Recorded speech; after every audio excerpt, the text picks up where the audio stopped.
You ever think back to a time when the world just breathed easier? Before the noise, before the fear, before everything felt like it needed a password, a permit, or permission. I remember the glow of late '99, when the internet was wild but harmless, and your biggest worry online was a pop-up ad or a slow dial-up tone. When people actually met outside, and trust wasn't some ancient relic buried under terms and conditions. Gas was cheap, dreams felt possible, and the word viral still meant you might need some orange juice and sleep. There was this small window, just a couple years, where we felt unstoppable. The music hit different, the world felt big, and nobody needed to film their joy to prove they had it. Then came the smoke. The sirens. The silence that followed 9/11 turned into a whisper that never stopped. That whisper became policy, and that policy became chains. We wrapped it in flags and called it security. But what we really lost was the peace of mind that came from not being watched. America changed. Not overnight, but over fear. And fear's a hell of a salesman.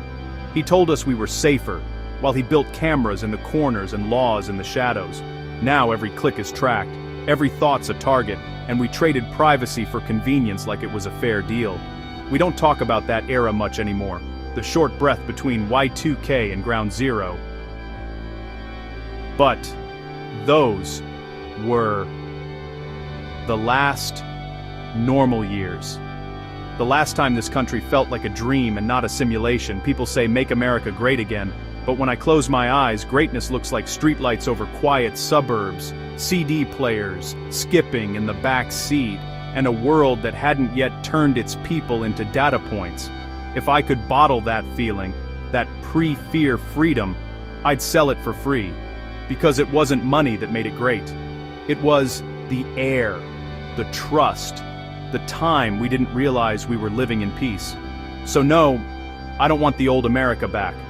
I want the balance back. The version of us before the paranoia, before the algorithms, before we forgot that greatness isn't about power, it's about peace. And sometimes, the most patriotic thing you can do is admit how much you miss the calm before the storm.